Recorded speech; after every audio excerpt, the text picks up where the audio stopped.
seems everyone is talking about crypto these days. Maybe you've heard it through Trump on the news, talking about how he will make the US the crypto capital. Maybe you've heard one of your favorite influencers promote a new crypto coin. Maybe you've heard CoffeeZilla talk about how one of your favorite influencers scammed their audience promoting a new crypto coin. Or perhaps you've heard it through one of your obnoxious friends who just won't shut up about it because who the hell cares? We're supposed to be going out drinking, hooking up with chicks, and sending it. All this talk of crypto is all well and good, and we can all idly nod our heads along in conversation, but I'm sure the burning question many of you have when you start to hear mention of anything crypto related is, what the f*** does any of this mean? What is a Bitcoin? Why do I need a wallet for crypto? Why does the US care so much about crypto? Why should I care about crypto? What is a rug pull? Who made crypto? Did the American president really launch his own meme coin? How do I do a rug pull? And finally, does any of this really even matter? Worry no longer, because I spent hours and hours figuring all of this out just for you. Why, you may ask? Well, it's because I had nothing better to do. So let's talk crypto. Crypto, otherwise known as cryptocurrency, is a digital and decentralized currency used for peer-to-peer transactions. There you go. That's crypto in its simplest form. I hope that saved you a bit of time. What? You wanna know more? Okay, let's discuss its origin then.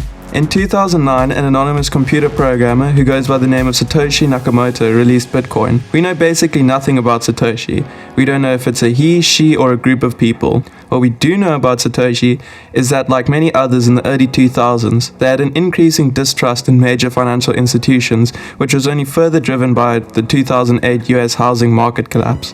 Satoshi wanted to take advantage of the power of the internet and use it as a way to facilitate person-to-person transactions, which could cut out the middleman, i.e. major financial institutions. So in 2009, Satoshi released Bitcoin, the first ever cryptocurrency which used cryptography to secure transactions. Cryptography is where you'll use highly complex mathematical techniques to protect data. Satoshi wanted Bitcoin to function similarly to how a digitalized version of gold would. It is a finite resource. This means that there's a fixed amount of Bitcoin, and there's no way to simply produce more, unlike central banks that can create more of a currency. A limited supply can prevent inflation, and as demand grows for Bitcoin, so too will its value. The number of Bitcoin that will ever be in circulation is 21 million, and it's estimated that Satoshi has around 1 million Bitcoins in their possession. As of recording this video, Satoshi owns $108 billion worth of Bitcoin, making them just slightly richer than Bill Gates. Satoshi has never actually sold any of their Bitcoins, meaning this value is all just on paper. We know now that Bitcoin, the original cryptocurrency, was created by a mysterious and disgruntled computer programmer. But how does this all actually work? Well, it all works because of the blockchain. When you use a regular banking app to send or receive money, you log onto your bank's network to do so, which is controlled entirely by the bank. With Bitcoin, when sending or receiving payments, you would also log onto a financial network, in this case, the blockchain. The big difference is that this network is not controlled by a single entity. It is being continuously maintained by various computers all around the world. An example of how this would work is, let's say I want to send 1 Bitcoin to a friend of mine. I'd send a message to the network instructing it to send 1 Bitcoin, which is visible to anyone else using the network. From there, the transaction is grouped with other recent transactions sent by users to form a block. The information inside this block is then transformed into a cryptographic code. Remember earlier how I said transactions are protected using complex mathematical techniques? This is where that happens. These techniques used are so complex that no person could ever hope to solve them on their own, so they'll use computers to perform these calculations and solve the code. The computers that solve these calculations are called miners. In the very early days of Bitcoin, there was nowhere near the amount of interest as there is today. So most of the calculations were performed by computers owned by Satoshi. This is how he is able to accumulate so many Bitcoins. Once the code has been solved, the block can finally be added to the blockchain and confirm the transaction. After that, my friend would receive 1 Bitcoin, which they could then store in their digital wallet. This is just theoretical, of course, as I'd never send my friend a whole Bitcoin. They're worth like $80,000 and times are tough. This is not just a system used by Bitcoin, but all cryptocurrencies. That's right, Bitcoin is not the only cryptocurrency out there. There are roughly 10,000 other coins out there in circulation. The main kinds of crypto you'll come across are payment cryptos, stable coins, utility tokens, and of course, meme coins. Your payment cryptos are your standard peer-to-peer transaction coins. Bitcoin is by far the best example of payment crypto, but Litecoin is another up-and-coming coin. Stablecoins are coins that are pegged to the value of stable assets, such as fiat currencies or commodities, and the two biggest stablecoins are USDT and USDC. Utility tokens give you access to specific products and services within the blockchain ecosystem. For example, the Binance coin is used for transaction fees on the Binance Exchange, which is a crypto exchange. And saving the best for last, meme coins, what I consider to be humanity's greatest achievement in finance. We have successfully taken jokes from the internet and turned them into a form of currency that can be invested and traded. Do you remember that picture of the silly looking Shiba Inu dog floating around in 2013? Yup, that is now a cryptocurrency with a market cap of $24 billion. The ingenuity and genius of humanity knows no bounds. But the real question is, can I actually use crypto for its intended purpose of making peer-to-peer transactions? Most are just trying to trade the coin to take advantage of its large price swings. Just so you know what kind of price swings we are talking about here, let me give you a brief history of Bitcoin's price movements. In January 2021, Bitcoin was trading at $34,792. One day later, it crashed by 17%. In April, Bitcoin soared to $64,000. By the end of the month, it was trading at $49,000. By the end of May, Bitcoin tanked even further, reaching just $31,000. Then again in November, Bitcoin reached another all-time high of $67,566. By June of 2022, Bitcoin was trading at just $22,500. These kind of massive price swings aren't just unique to Bitcoin. You can see it happen to almost every crypto coin out there. This has attracted and scared away many investors. Traders looking to make some quick money flock to crypto, while long-term value investors have steered clear. To change the way crypto markets are viewed and used, institutions such as BlackRock, Fidelity, and Goldman Sachs have all launched crypto and Bitcoin exchange-traded funds to increase institutional investment. This makes it easier for people to invest in crypto without needing to directly hold or manage it, which helps improve the overall adoption of crypto. Having more money flow in from these institutions helps to give crypto markets better liquidity, making them less volatile. Just like with these crypto debit cards, having institutions like BlackRock launch Bitcoin ETFs does help make crypto more accessible, but at the cost of going against the coin's original purpose. Now I know up to this point you must be thinking crypto is only good for hopped up day traders and making a down payment on a Tesla, but there is a hidden side of crypto that I think is really cool. That hidden side is financial inclusion. No, wait, just hear me out, I promise, it's not that boring. When I was researching this video, I found out that only 49% of adults worldwide have a bank account. That's 2.72 billion people without a bank account. In many countries, people still rely on cash or mobile services to make transactions, as they either don't have the right documentation to open a bank account, or the fees are too high. In some cases, there are people who live in such rural areas, they simply don't have physical access to a bank. Crypto is cutting through all of this by making it easier and cheaper to use in traditional banking, making financial services available to so many more people. Cool, right? With the rise of companies like Starlink, which use satellites to provide Wi-Fi worldwide, this has made crypto more accessible than ever before. A popular choice in these regions is stablecoins. These coins are pegged to the value of the dollar, so they don't experience such high volatility, which makes them safer to use for everyday transactions. Besides just making transactions cheaper, stablecoins are increasingly being used as a way for people to protect the value of their savings from hyperinflation. In countries such as Argentina, inflation increased by 143% in 2024, making the peso basically worthless. People in Argentina can't simply swap to dollars, so they turn to stablecoins, which can be bought and sold while providing easy access to the dollar. Cross-border payments using stablecoins are also much cheaper and faster, which is great for international trade. Companies can use dollar-pegged crypto to better negotiate and pay for orders. Many African and Chinese traders have been settling their payments in USDT because it's just so much more efficient. These cross-border transactions using stablecoins are not only great for businesses, but for regular people too.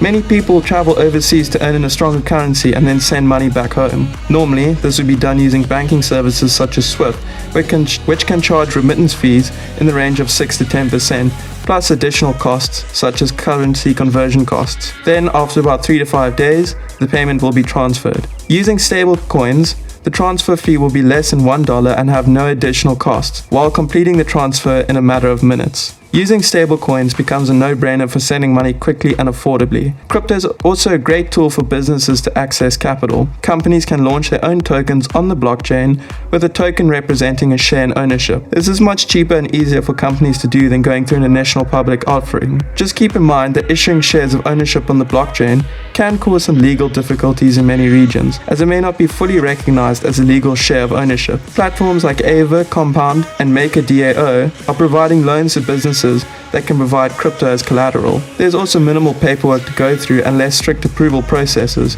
making it an attractive alternative to banks for small businesses. This side of crypto has a lot of promise and could truly revolutionize the way people handle transactions. We touched on how stablecoins are pegged to currencies like the dollar, but what's the deal with crypto? What sets the prices of crypto? The most basic rule of crypto is that when demand increases and supply is limited, prices will go up. All cryptos are launched with a fixed supply, like how Bitcoin will only ever have a total of 21 million coins. If more people want crypto, but there are fewer available coins, people will pay more. If the opposite were to happen, there is fewer people wanting crypto and more coins available, people would pay less. That is what drives crypto prices. They have no real value, it is simply how much people are willing to pay for it. And that's pretty much the gist of it. I thought it was going to be a bit more complicated than that. If you do want to understand more about what drives people to want to buy crypto, a good starting point would be to look at a coin's tokenomics. Tokenomics, short for token economics, are basically the rules around how a specific coin will operate and function. Tokenomics for a coin will explain how supply will be handled and distributed, while explaining what the hell the coin is supposed to do. With crypto markets being so heavily driven by the emotions of investors, you will want to pay close attention to something called the Fear and Greed Index. This index considers many different factors such as volatility, market volumes, social media sentiment, Google Trends, Bitcoin dominance, and surveys to gauge investors' psychology. The index gives a score out of 100, and the higher it is, the greedier investors are, and the lower the score, the more fearful they are. This insight can help you judge when the best time to buy and sell is. A big cause for either fear or greed in investors is how governments handle regulations around crypto. When governments take a more positive approach and introduce favorable regulations, investors love this. For example, when the US approved the Bitcoin ETFs in 2024, markets saw massive inflows from institutional investors like BlackRock, which sent prices skyrocketing. Likewise, when the government takes a more aggressive stance against crypto, prices begin to plummet. We can see this when the SEC filed lawsuits against Ripple, Binance, and Coinbase, which caused much uncertainty and investors began to sell off coins rapidly. But speaking of governments being interested in crypto, we can't not mention Trump and America's growing love of crypto. After all, I'm sure a big reason you're thinking about crypto is because of this. A common phrase we've been hearing Trump use a lot recently is to make America the crypto capital of the world. With crypto adoption across the world and many big players starting to take digital currency seriously, Trump believes America should be at the forefront. A big move Trump is making to secure their leading position is to create a strategic crypto reserve, which will consist of Bitcoin, Ethereum, XRP, Solana, and Cardano. The idea is that creating this reserve should alleviate the industry after years of corrupt attacks by former President Joe Biden. Goddamn Joe Biden. Holding a reserve of crypto is similar to holding a reserve of gold. In theory, crypto is finite, so it could be used as a hedge against inflation and in times of economic downturn, provide an alternative liquidity pool. With many other countries taking active steps to include crypto in their economic strategies, such as El Salvador making Bitcoin a legal tender in 2021, and Switzerland, which allows for tax payments to be made in Bitcoin, the US does not want to fall behind. Holding crypto will naturally give the US more influence over it, which helps shape global standards around regulation, compliance, and security. A major win for crypto is its improved speed and affordability compared to US dollar-based SWIFT systems. So if the US can lead in crypto, then they can still either control or participate in alternative global payment rails. Taking a more positive approach to crypto shows that the US is forward-thinking and is ready for the future of finance. For the US to have this kind of attitude towards crypto boosts the confidence of crypto investors around the world. This should inspire more people to flock to the US to develop and launch more crypto and DeFi services and products, which will create more jobs and boost economic growth. Leading up to the election date,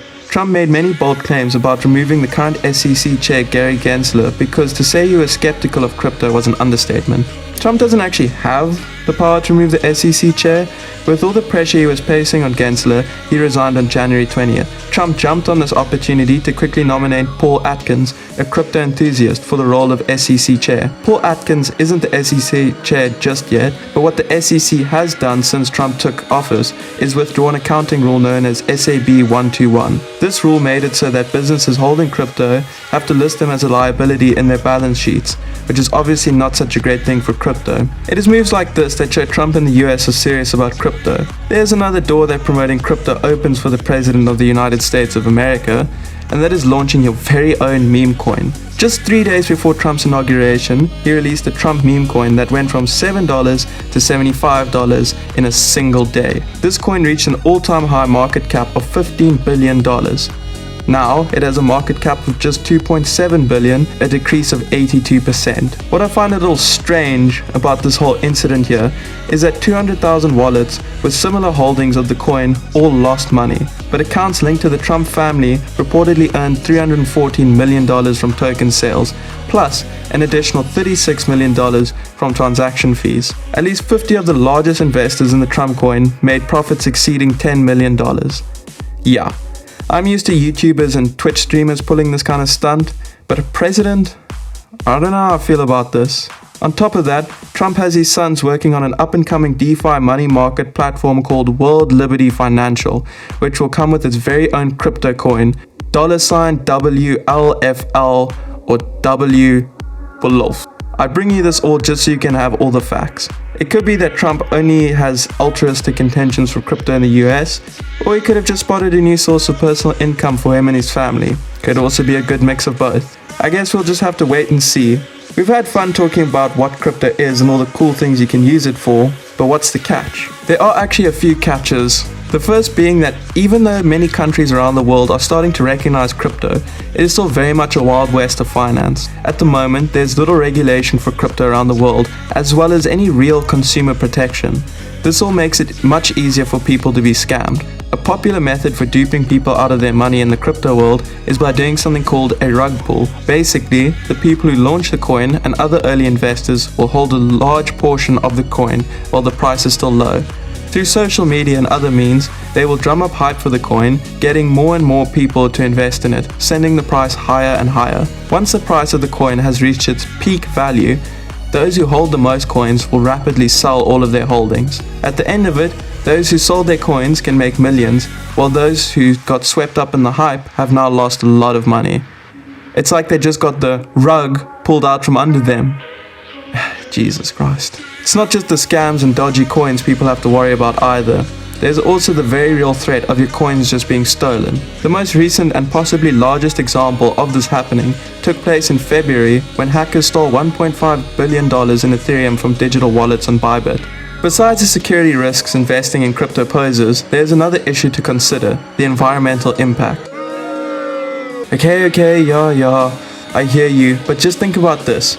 Bitcoin alone is estimated to consume 91 terawatt hours of electricity in a year. That's 91 billion kilowatt hours. That's more electricity than what Finland consumes in a year. If Bitcoin were a country, it would rank in the top 30 highest energy consumers. So at the cost of all this environmental damage, what are we really getting out of crypto?